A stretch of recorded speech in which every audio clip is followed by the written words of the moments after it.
terms of social value, higher education's greatest challenge in the coming years is to materialize the contribution made by knowledge to building a sustainable future for humanity and for the planet. Sustainability involves the development of a new culture.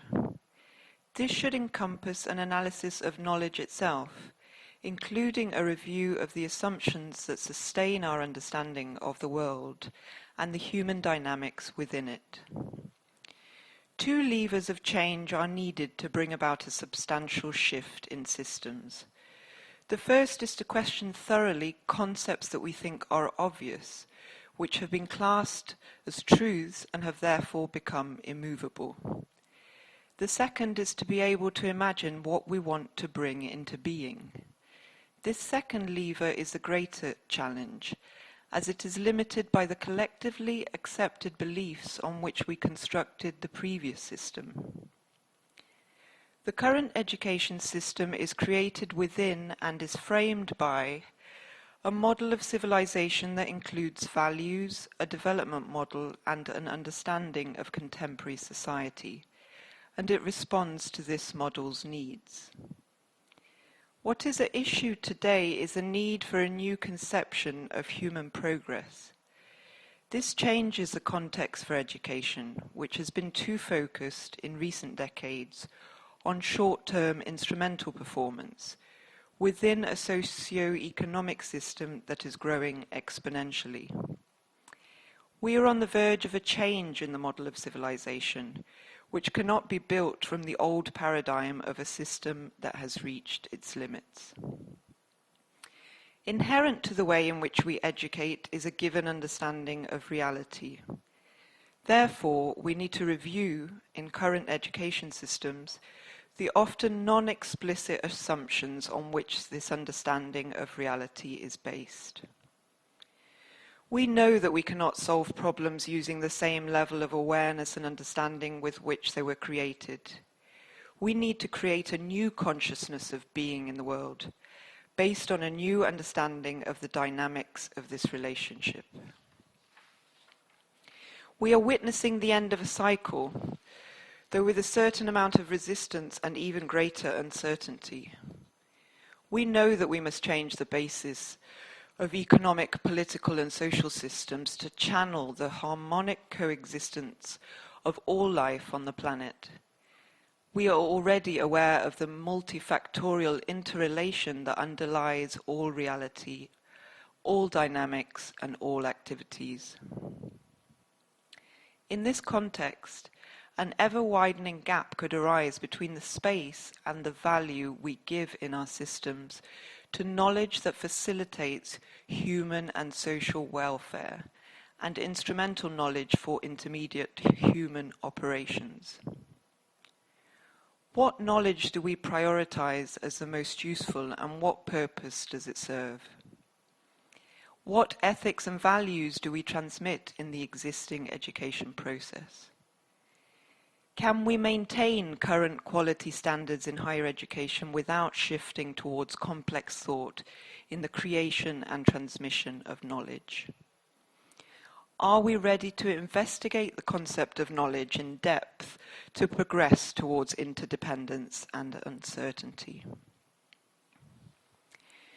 Nowhere is it prescribed that the knowledge that should be gained in the higher education process should be that which leads to a deep understanding of humans and their relationship with the earth. However, it would certainly be reasonable to expect that knowledge to be incorporated into higher education, given the mission of higher education to prepare people to be professionally competent and to consciously co-create the reality in which they live. We must explore how to tackle ethical issues and values, recognize their inherent existence, and question the idea of an absolute truth.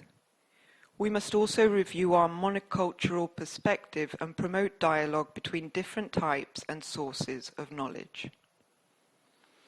The academic community and society need to reconsider the supremacy of the scientific rational paradigm and the accepted knowledge of experts as the only kind of knowledge that is valid. This is linked to a second issue, the capacity to put knowledge at the service of society. On the whole, educational institutions are not at the centre of the debate on the global crises that are affecting our world, nor are they participating actively in the critical renewal of ideas for change. Consequently, it is even more necessary to establish new ways of transferring knowledge to society. Universities have progressed in devising strategies, processes, and activities for businesses, and they should now focus on transferring knowledge to society as a whole. At least three sources of tension influence the role of institutions in social dynamics. The ability of institutions to anticipate change and be proactive rather than reactive, the departmental organization of knowledge versus the organization of knowledge around topics of social interest. The United Nations University is a leading example of an institution that has clearly adopted this latter approach. There is no need for all universities to move towards this model, but we should adopt some of its principles. The pressures of profitability, competition, and competitiveness versus the social value of knowledge. In other words, the knowledge economy versus the knowledge society. Higher education institutions can contribute to the renewal of thought in our society through the proactive, systematic criticism of ideas, particularly established beliefs about the way we organize our community and how these beliefs are reflected in our education systems. Universities can also help to distinguish between knowledge, information, and ideology to facilitate a diversity of positions based on available knowledge. In addition, higher education institutions can generate the knowledge required to support political decisions that affect the entire world population or large parts of it. In the future, this will be an increasingly pressing need and hopefully a demand. Therefore, we need to reduce the time it takes to transfer new knowledge to society, and we also need to open up access to knowledge to ensure that it is as useful as possible. This can be done by establishing relationships with institutions, civil society organizations, international organizations, governments, and the citizenry, and providing them with plural and expert advice. In addition, higher education institutions need to become cosmopolitan centers by building bridges between different cultures and to participate openly in the debate on their social relevance. We have already explored several assumptions. When we consider all of them together, emerging issues related to managing knowledge in our education systems and institutions are brought to the fore. We work with a fragmented, linear, and cumulative model in knowledge management. However, in its growth and interconnectedness, knowledge is beginning to behave as a living organism. The interrelationship between disciplines, a holistic approach, and the topic-based organization of knowledge is necessary, but our structures are centered on disciplines. Knowledge multiplies at the same time as part of it becomes obsolete, increasingly rapidly in all fields. In addition, there is a long delay between the generation of knowledge and its inclusion in curricula. All of the knowledge that is generated is not enough to reduce the level of uncertainty about social, environmental, and human circumstances.